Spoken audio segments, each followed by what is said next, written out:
अनुभवाच्या मार्फत व्यक्तीमध्ये झालेला स्थायी स्वरूपाचा बदल, रिलेटिव्हली परमनंटचा अर्थ स्थायी स्वरूपात झालेला बदल, ही व्याख्या आहे रॉबिन्सची. Very good, very nice.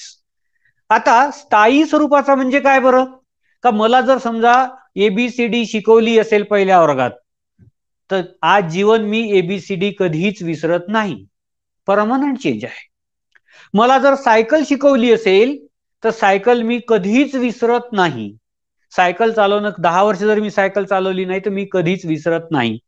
याचं कारण असं का ते मी थेरी शिकलोय त्याची, सायकल चालवायची कशी, आणि प्रॅक्टिकली मी करून बघितलेलं आहे.